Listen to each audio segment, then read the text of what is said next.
Yes. So how you people work on your personality, right? किस तरह से आप अपनी personality traits को पहचान कर उन्हें express कर सकते हैं कि in my personality these are the things, in my personality these are the important parts and all, right? आज हम बात करने वाले हैं grammar का first lesson. That lesson is actually based on ISMR, right?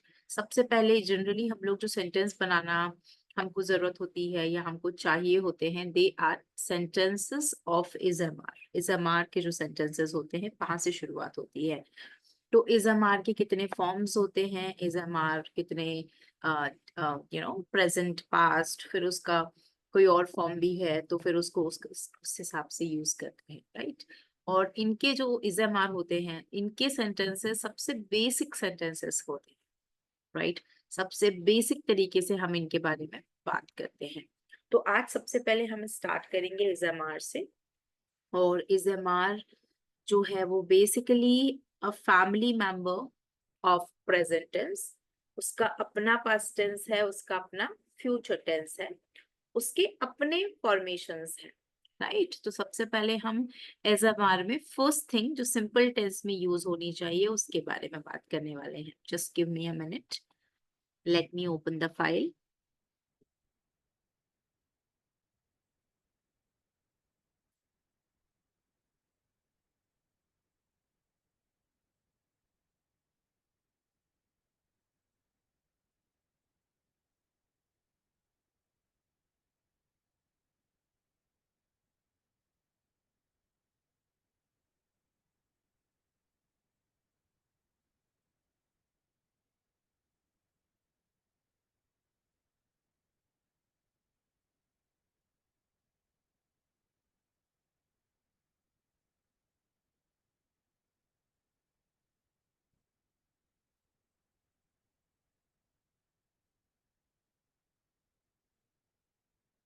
Yes.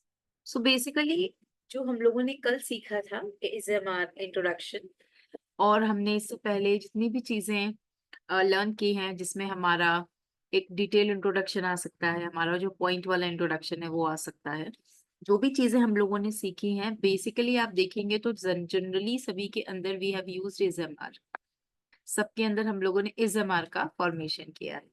अब इजएमआर एग्जैक्टली होता क्या है? तो इजएमआर को लिए जब आप बात करते हो तो it is just like a verb. Sentence बनाने के लिए हमको basically to frame a sentence we need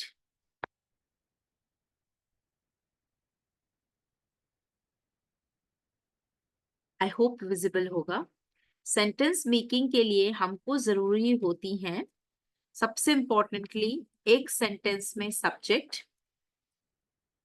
subject के साथ में उसमें लगाई गई वर्ब, वो वर्ब जो मीनिंग लेकर आ रही है सेंटेंस में, और फिर आते हैं ऑब्जेक्ट के ऊपर, वो ऑब्जेक्ट जो कि सेंटेंस का अदर पार्ट जो है वो हैंडल करता है.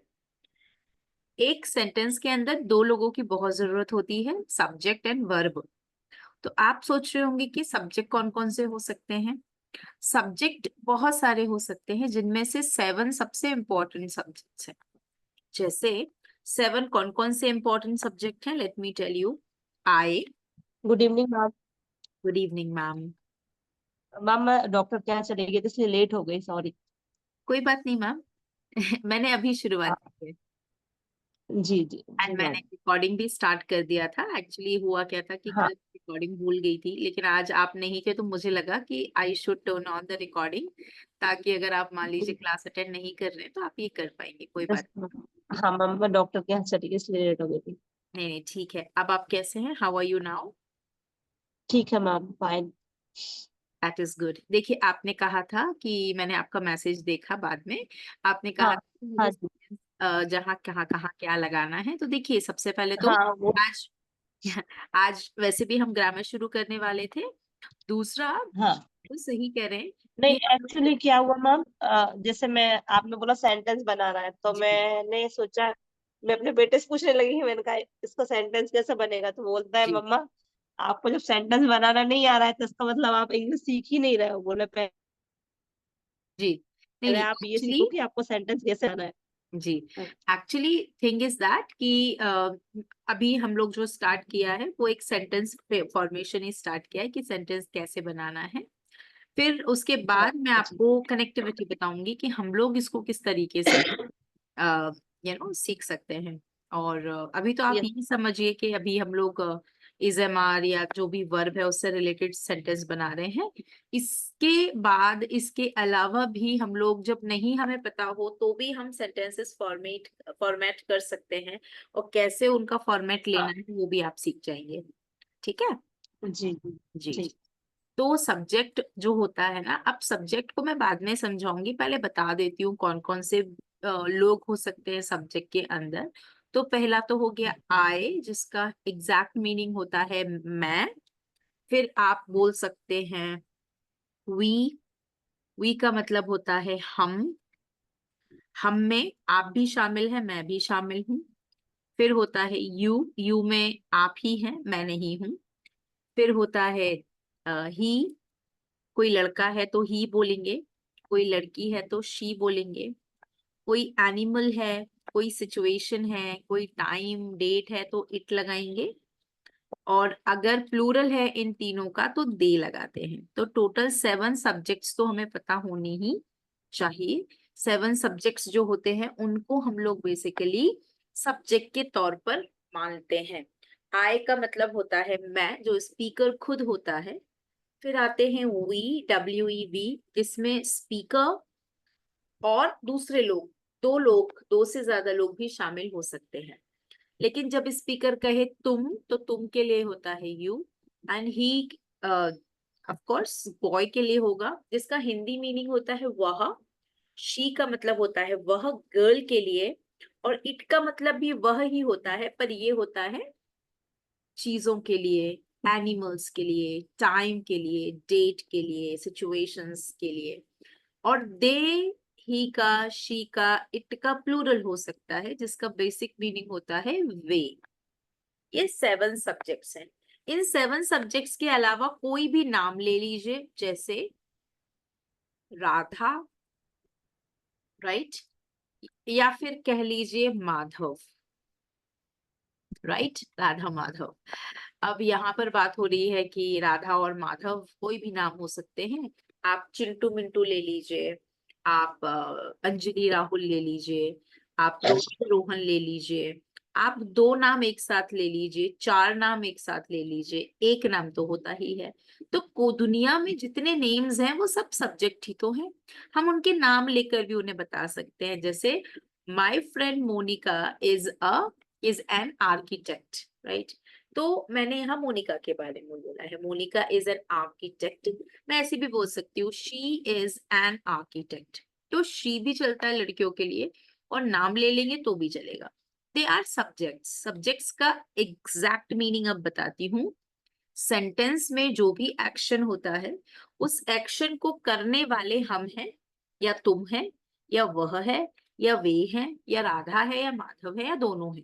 इस जो भी काम होता है सेंटेंस में, वो करने वाला ही सब्जेक्ट कहलाता है। कभी कभी सेंटेंस में काम नहीं हो रहा होता है, नॉन एक्शन का सेंटेंस है, तो सेंटेंस जिसके बारे में है वो सब्जेक्ट होता है। जैसे मैंने कहा माई हाउस इज ब्यूटीफुल, ये सेंटेंस मेरे हाउस के बारे में है, तो वो भी सब्जेक्ट है। सब्जेक्ट नॉन लिविंग भी हो सकते हैं, लिविंग भी हो सकते हैं। ठीक है, तो इनको सब्जेक्ट कहा जाता है। टोटल 7 तो हो गए।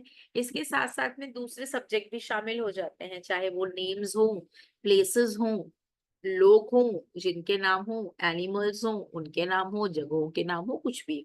ठीक है। वर्ब क्या होती है? वर्ब बेसिकली मीनिंग के हिसाब से होती है। आपको बताऊं तो मीनिंग के हिसाब से वर्ब होती है। एक छोटा सा आपको एग्जाम्पल देती हूँ। हम लोग वर्ब को इज़ेमार के फॉर्म में भी समझते हैं। हम लोग वर्ब को हैज और हैव के फॉर्म में भी समझते हैं। हम लोग वर्ब को डू और डज के फॉर्म में भी समझते हैं। सबके अलग अलग मीनिंग्स हैं। तो मीनिंग्स के हिसाब से वर्ब्स होती हैं, बहुत इंपॉर्टेंट है। इनके बिना तो सेंटेंस में जो वर्ब वाला सेक्शन है, इनके बिना अधूरा है, राइट। ऑब्जेक्ट में कुछ भी हो सकता है। ऑब्जेक्ट में कोई भी नाम, कोई भी अदर वर्ड, जो भी वर्ड सब्जेक्ट और वर्ब के बाद लगे वो अदर वर्ड कहलाता है। अदर वर्ड को हम लोग ऑब्जेक्ट भी कहते हैं। वो क्यों होता है? कभी कभी सब्जेक्ट का मीनिंग इनकम्प्लीट है ऑब्जेक्ट के बिना, कभी कभी ऑब्जेक्ट के बिना भी मीनिंग कंप्लीट है। तो कभी ऑब्जेक्ट आपको दिखेगा, कभी नहीं दिखेगा। आप आपको कुछ नहीं सीखना है, आपको सीखना है कि मुझे वर्ब लगाना आ जाए तो मैं सही ढंग से वर्ब को यूज कर लूंगी। बिल्कुल सही है। अगर आपको वर्ब लगाना आ जाए तो टेंशन खत्म हो जाएगी। लेकिन वर्ब को आप कंफ्यूजन में लगाएंगे तो फिर प्रॉब्लम है। तो हमेशा कंफ्यूजन रहेगा, वो कभी प्रॉब्लम सॉल्व नहीं होगी। उसको लगाने का एक तरीका है। हर एक वर्ब का अपना मीनिंग है, बिना मीनिंग के कुछ नहीं है। कोई भी वर्ब बिना मीनिंग के नहीं है। हर एक वर्ब का अपना मीनिंग या काम है। उस काम के हिसाब से अगर वर्ब को आप लर्न कर लें और सेट कर लें तो बस आपकी आधी प्रॉब्लम तो यहीं खत्म हो जाएगी। ठीक है। तो सबसे पहले हम लोग कहाँ से शुरू करेंगे? We will start from subject के साथ कौन सी वर्ब लगाई जाती है, और दूसरी बात कि उनका मीनिंग क्या होता है। तो पहले तो सीखेंगे कि कौन सी वर्ब कौन से सब्जेक्ट के साथ लगाई जाती है। तो मैं यहाँ पर आपको एक छोटा सा टेबल बना के बता रही हूँ। That table will help you to remember. Just a second.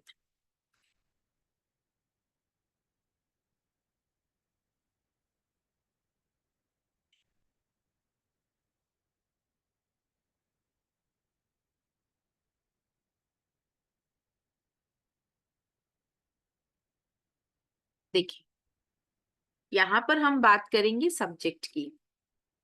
कौन से सब्जेक्ट है? यहाँ पर हम बात करेंगे वर्ब जो किसको हम कहते हैं इज एम आर, राइट। दूसरी वर्ब होती है हैज और हैव, और तीसरी वर्ब होती है डू एंड डज। अगर आपने ये 3 वर्ब सीख ली तो आपकी इंग्लिश का वैसे ही आधा काम तो हो जाना है। सब्जेक्ट मैंने कौन कौन से बताए थे? पहला था आई, दूसरा था we, we, third was you, you, she, फिर it, हमने they. सीखा था ही। She, just second.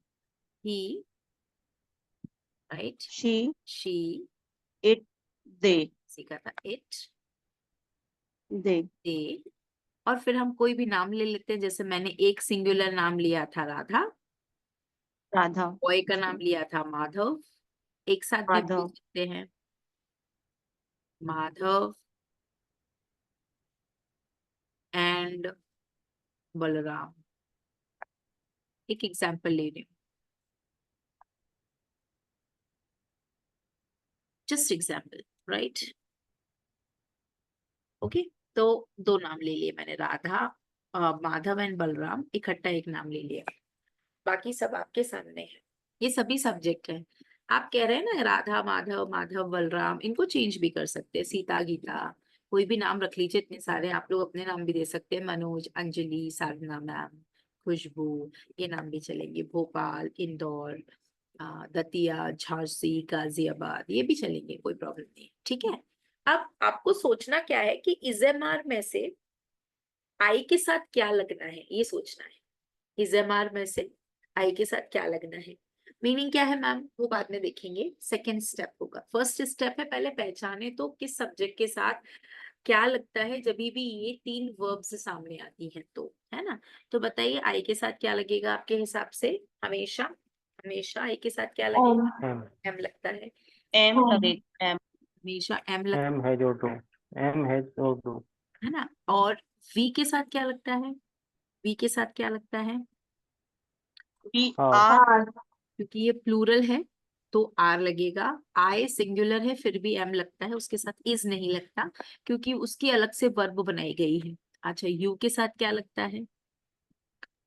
Are. Are. You have. You are नहीं, यू के साथ एम। एम सिर्फ आई के साथ लगेगा। और जितने भी प्लूरल सब्जेक्ट है उन सबके साथ आर लगता है। जितने भी एक वचन या सिंगुलर है जो एक का मीनिंग देते हैं उनके साथ में इज लगता है। ही के साथ क्या लगेगा? इज is, के साथ क्या लगेगा? इज। दे के is, इट के साथ भी इज लगेगा। दे के साथ, लेकिन क्योंकि दे मतलब ज्यादा हो गए yeah, वी, तो आप क्या लगाओगे? आर लगेगा। राधा। राधा के साथ क्या लगेगा इज एम आर में से? Radha के साथ is, Radha is, because it's a name, singular person. Madhav के साथ क्या लगेगा? is, is, singular person. Madhav and Balram के साथ क्या लगेगा? are, are. क्या? तो इस तरीके से आप जब बोलेंगे ना एम आर, तो आप ध्यान रखिएगा एक वचन सिंगुलर और प्लूरल का, तो आई के साथ इज एम आर में से हमेशा एम लगता है, कंफ्यूजन हमेशा क्लियर रहेगा। प्लूरल के साथ आर लगेगा और सिंगुलर के साथ इज लगेगा। प्लूरल क्या होते हैं? एक से ज्यादा। सिंगुलर क्या होते हैं? एक। हमेशा एक को सिंगुलर कहते हैं। हाफ हो तो भी सिंगुलर, एक हो तो भी सिंगुलर, लेकिन डेढ़ हो जाए, दो हो जाए तो प्लूरल बन जाता है। मतलब एक से ज्यादा प्लूरल है। ठीक है। अब आए तो एक ही पर्सन है, हमेशा सिंगुलर रहेगा। आगे बढ़ जाते हैं। हैज हैव में से देखते हैं, तो हमेशा याद रखिएगा आई को छोड़ देते हैं। सबसे पहले प्लूरल के साथ हमेशा हैव लगता है, तो बताइए वी के साथ क्या लगेगा? have, have. वी प्लूरल है। ठीक है। यू के साथ क्या लगेगा? have, have. हैव। ही के साथ क्या लगेगा? has, has. has, because has is singular, he is singular। she के साथ भी, has, हैज। it के साथ भी, has। has, has. they के साथ हैव। have, have, क्योंकि they प्लूरल है। he she it का प्लूरल फॉर्म they होता है। राधा के साथ हैज। has, क्योंकि एक है। माधव के साथ हैज हैज। लगेगा। has, और माधव एंड बलराम के साथ हैव हैव। लगेगा। have लगेगा। दो हैं, एक से ज्यादा प्लूरल हुए have लगेगा। अब आते आई की जी। तरफ। आई वैसे तो सिंगुलर है, लेकिन वो हैज नहीं लेता, वो हमेशा हैव लेता है। क्यों लेता है पता नहीं, लेकिन हैव लेता है। We never say I has a car, we always say I have a car, मेरे पास एक कार है। ठीक है। इधर आ जाइए। एक और कॉन्सेप्ट सिखा रही हूँ, डू डस का।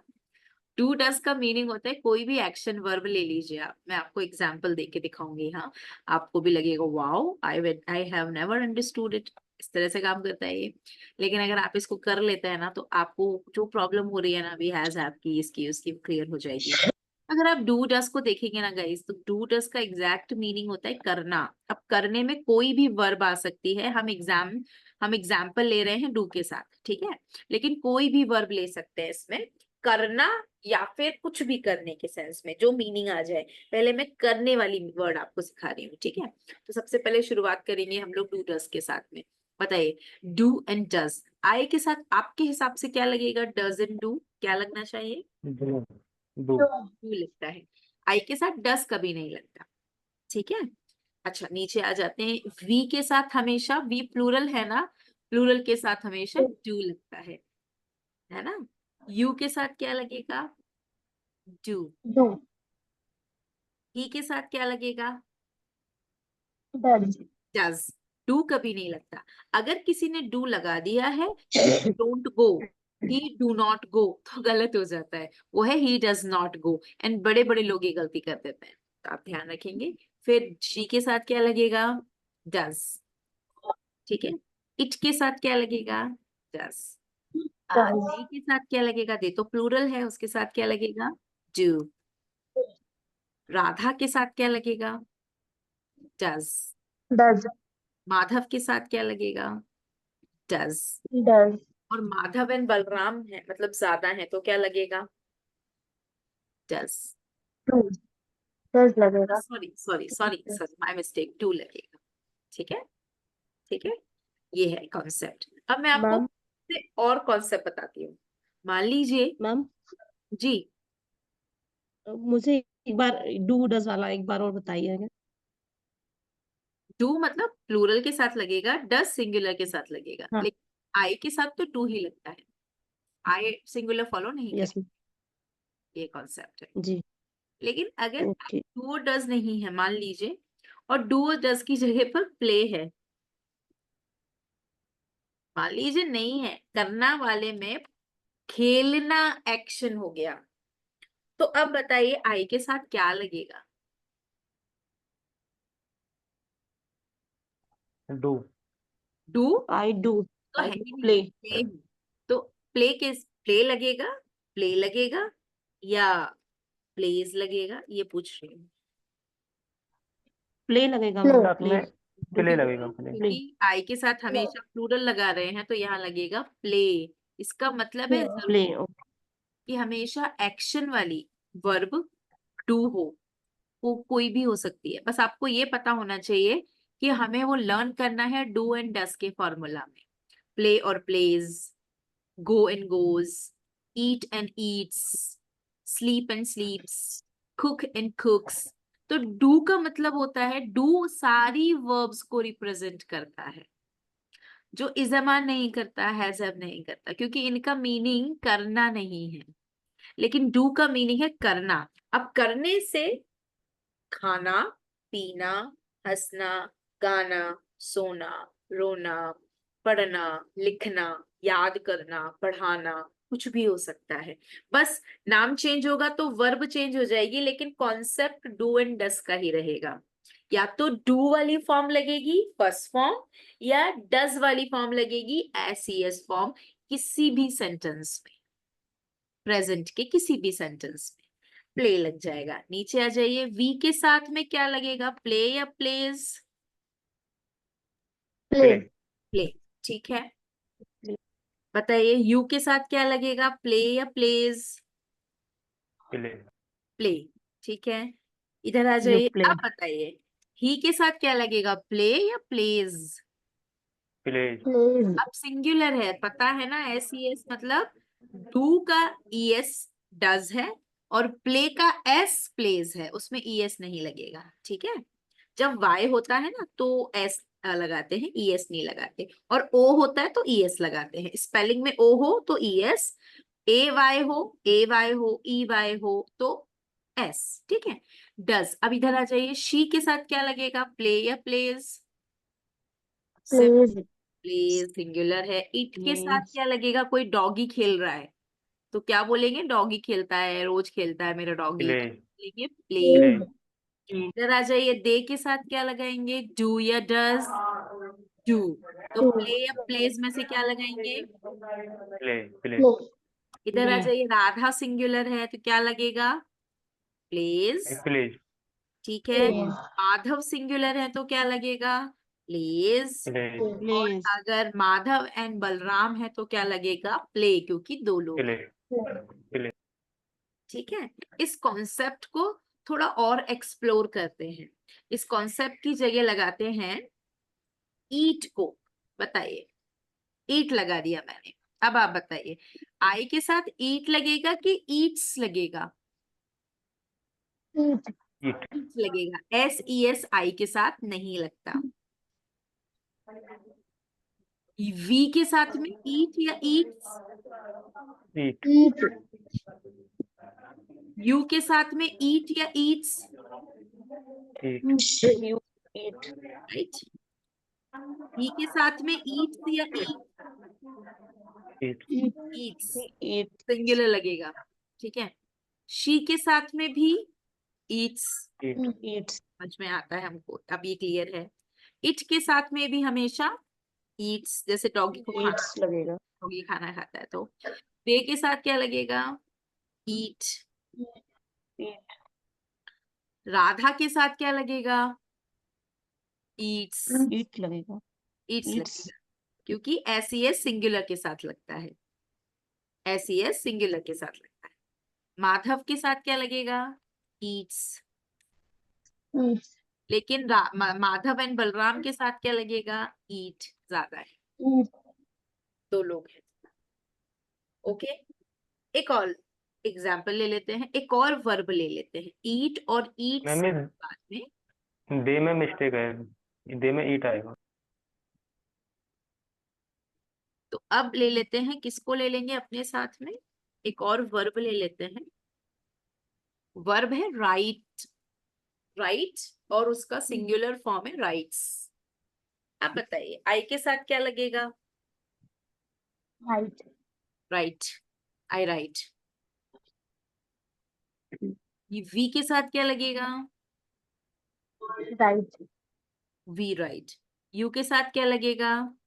Right, right. राइट, है ना? ही के साथ क्या लगेगा?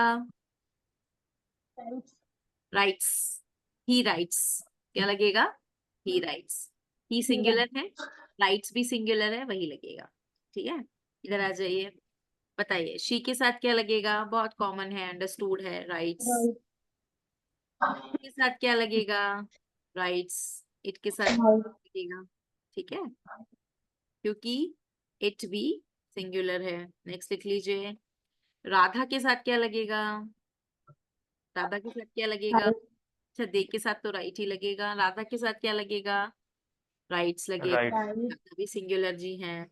इधर आ जाइए, माधव के साथ क्या लगेगा? उनके साथ भी राइट्स लगेगा, लेकिन जब माधव और बलराम होंगे तो उनके साथ क्या लगेगा? राइट लगेगा।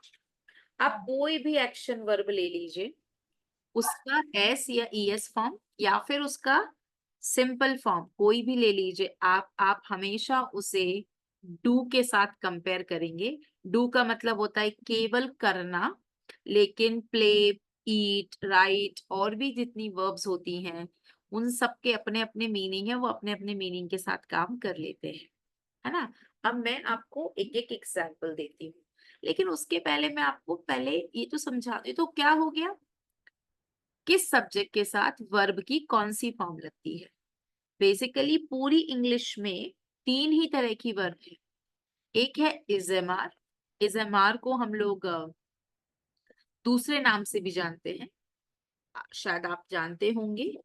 इजेमार को हम लोग बी भी कहते हैं। बी वर्ब, बी का मतलब होता है बनना, बनना या होना। फिर हैज और हैव को हम बेसिकली जानते हैं पजेस के सेंस में। पजेस का मतलब होता है पास में किसी चीज का होना, हमारे अधिकार में, हमारे पास किसी चीज का होना, तो ये पजेस हो जाती है, इसका मीनिंग है, ये पजेस वर्ब है। और फिर डू, डज, ये सारे मीनिंग्स को हम लोग, सिंपल वर्ब को हम लोग कहते हैं सारी action verbs, all action verbs. सारी एक्शन वर्ब सारे मीनिंग्स बता सकती हैं। ऑफ कोर्स वर्ब अलग अलग हो जाएंगी। डू का मतलब है सारी फर्स्ट फॉर्म वाली वर्ब्स, और डस का मतलब है उन्हीं वर्ब्स में एस ई एस लगा देना। डू का यूज होता है सभी प्लूरल के साथ में, डज का यूज होता है सभी सिंगुलर्स के साथ में, और आई के साथ में भी डू का ही यूज होता है, ये ध्यान रखेंगे। आई है तो सिंगुलर, लेकिन वो एम के अलावा बाकी सब कुछ प्लूरल वाला फॉलो करती है, ठीक है? तो इस तरीके से हम सेंटेंस बनाना सीखते हैं। सेंटेंस का पहला स्टेप होता है वर्ब को आइडेंटिफाई करना कि कौन सी वर्ब कहाँ किन सब्जेक्ट के साथ लगती है। अब आपको एक चीज बताओ, ये जो 7 सब्जेक्ट है ना, इट तक के, दे तक के सब्जेक्ट ही कभी चेंज नहीं होते, इनके मीनिंग के हिसाब से ये काम करते रहते हैं। नाम वगैरह चेंज हो जाते हैं, लेकिन नाम में भी एक अच्छी चीज है कि वो अपना फॉर्म कभी चेंज नहीं करते। अगर उनका फॉर्म सिंगुलर है, एक नाम का मतलब है सिंगुलर, दो से एक से ज्यादा नामों का मतलब है प्लूरल, एक वचन बहुवचन, ये काम कभी भी कॉन्सेप्ट वाइज चेंज नहीं होता है, ठीक है? ये आप ध्यान रखेंगे। इजमार को मैंने बताया बी वर्ब होता है। बी वर्ब का काम होता है सेंटेंसेस में सिंपल बिना एक्शन के सेंटेंस बनाने का काम करती है, या तो ये वो काम करेगी या फिर सेंटेंस के हेल्पिंग वर्ब बनने का काम करेगी। तो मैं इजमार का आपको एक सिंपल सा फॉर्मेशन सिखाती हूँ। इजमार का काम होता है नॉन एक्शन के सेंटेंसेस बनाना। तो अब हम थोड़ा सा नीचे आएंगे इस चार्ट में। पहले आपको बी वर्ब का मीनिंग बता देती हूँ। बी वर्ब का हिंदी मीनिंग आप याद रख लेंगे तो आपके लिए आसानी हो जाएगी उसको समझने में।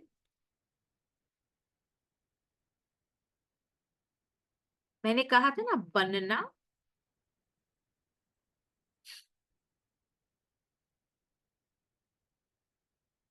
या फिर होना, दो मीनिंग है इसके। I sometimes type Hindi also. काम चलाओ आ जाती है मुझे।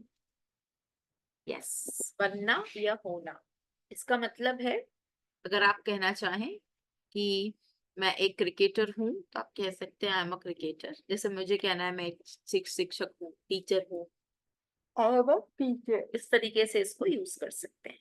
ठीक है, अब बात करते हैं बनना या होने के सेंस में। सेंटेंस बन गया यहाँ पर। अच्छा, पजेस का क्या मीनिंग होता है? तो पजेस का मीनिंग होता है पास में होना। मैम एक क्वेश्चन है, जी बताइए।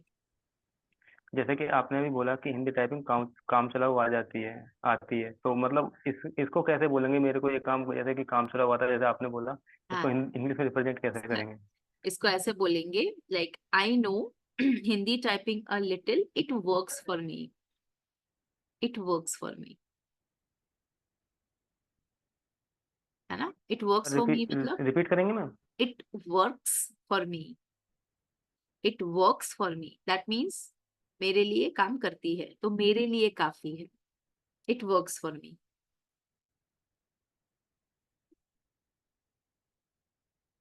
ओके,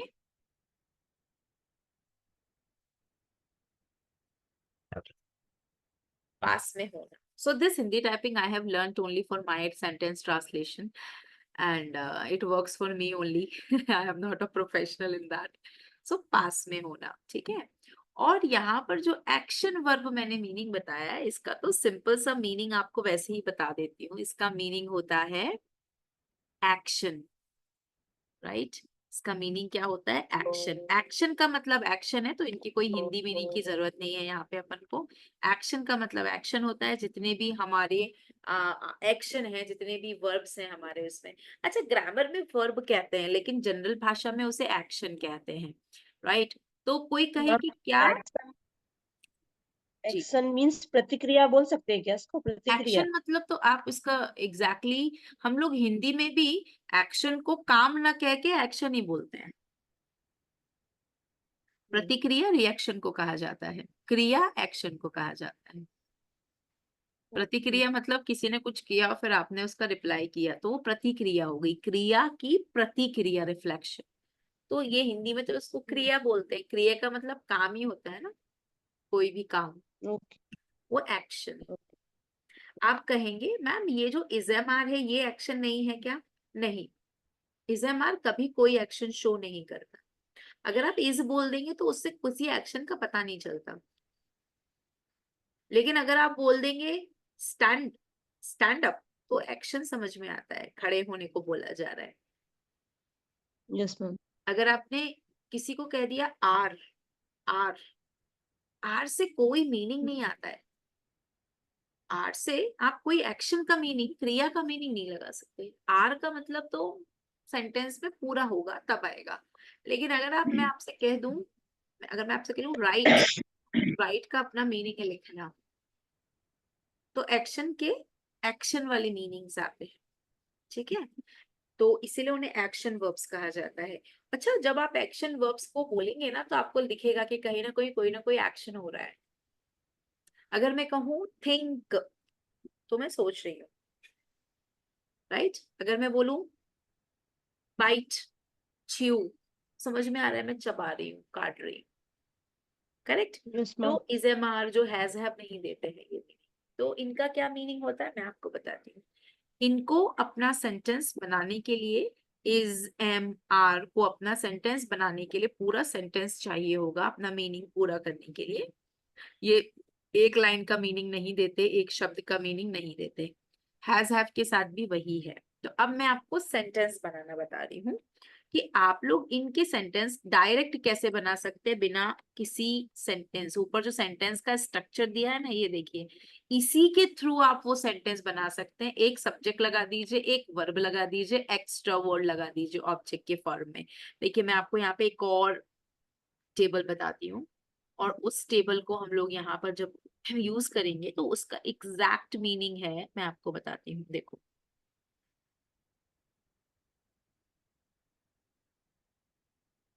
ओके, यहाँ पर मैंने ले लिया है आई, यहाँ पर मैंने ले लिया है एम, और यहाँ पर मैंने ले लिया है ऑब्जेक्ट और टीचर। क्या मीनिंग है इसका?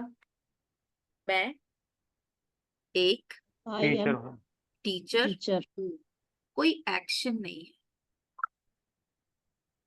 नहीं है ना कोई action?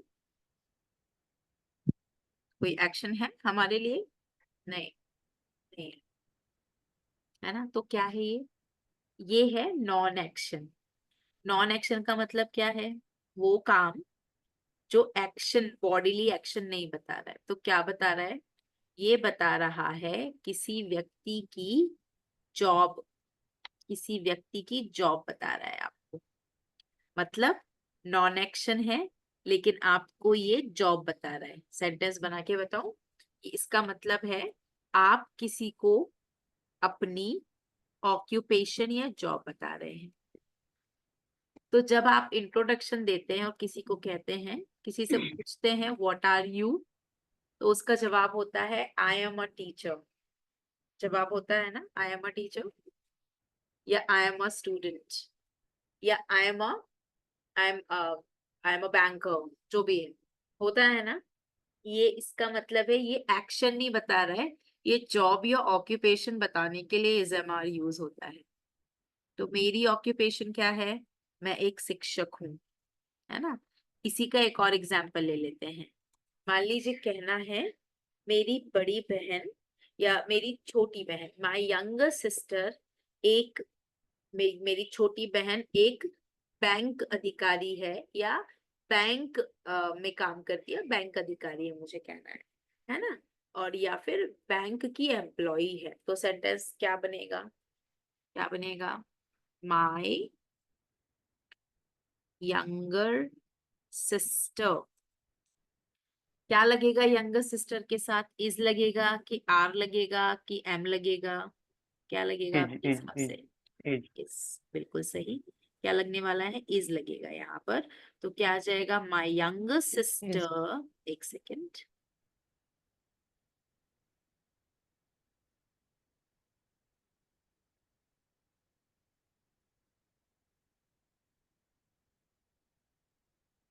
My younger sister is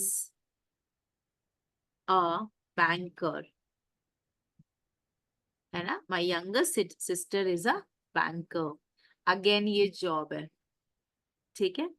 एक और एग्जाम्पल ले लेते हैं। कहना है मेरा नाम खुशबू है। मेरा नाम खुशबू है। सेंटेंस कैसे बनेगा? माय नेम माई इज खुशबू। नहीं,